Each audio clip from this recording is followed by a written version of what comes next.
Mas veja um detalhe, se eu clicar no texto, ele não acontece nada. O que eu tenho que fazer é clicar em cada input para que seja selecionado.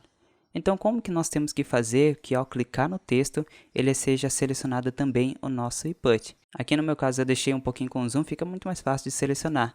E quando tem bastante informação, é interessante nós clicarmos no texto ou no elemento em que ele se encontra, nós selecionamos aquele elemento. Então é selecionado o nosso input. E para isso que nós temos que fazer é trabalhar com label. Eu falei um pouco sobre label, mas vamos agora ver em detalhe como funciona.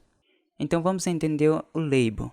Então nós temos aqui o que nós criamos, a nossa div, e dentro dessa div nós temos o nosso input com o nosso texto. O que simplesmente vai acontecer é de nós clicarmos no input. Mas se nós clicarmos no texto, não vai acontecer nada, não será selecionado esse input. Então é isso que nós temos que fazer. E para isso, o que nós devemos fazer? Simplesmente trocar o div pelo label. Então colocar todo o nosso texto ou imagem dentro dessa label. Então quando nós clicarmos, ele será selecionado este input. Olha só que interessante. Assim fica muito mais fácil de nós selecionarmos. Não precisa simplesmente selecionar diretamente no input, mas podemos colocar em qualquer outro lugar. Então nós já estamos começando a entender o princípio do que nós vamos construir.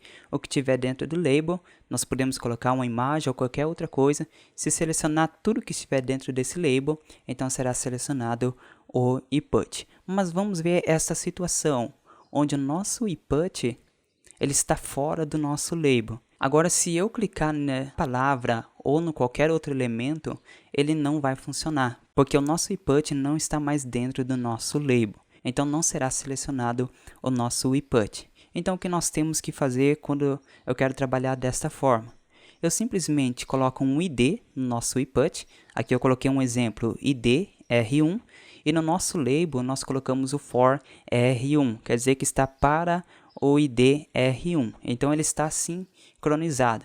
O que eu fazer no nosso label, clicar no texto ou qualquer elemento que esteja dentro do label, então ele vai selecionar o input que tem aquele mesmo ID. No nosso caso, R1, que está dentro do label, ele vai procurar qualquer elemento que esteja com o R1. Então é basicamente isso que nós vamos fazer. Ao clicar na nossa imagem, no nosso elemento label, ele vai selecionar o nosso input. Então é desta forma que nós trabalhamos com label. Você pode colocar o label como um elemento pai e coloca todos os nossos elementos dentro. E quando nós clicarmos em qualquer elemento dentro do label, ele será selecionado esse input. Ou fazemos separado, mas não pode esquecer de fazer essa linkagem, colocando o ID no input e o for ali no nosso label. E lembrando que tem que ser o mesmo valor, beleza? Então vamos voltar no nosso código.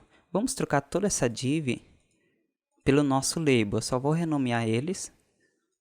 Eu vou apagar aqui. Vou colocar label. Vamos ir lá no nosso navegador para ver como é que está acontecendo. Vou atualizar a tela. Ó, podemos ver que já mudou o nosso layout. Antes estava um abaixo do outro, agora está um ao lado do outro. Vamos selecionar programação. Opa, já selecionou o nosso input. Arquitetura também selecionou. Música também selecionou. Então já está funcionando os nossos labels.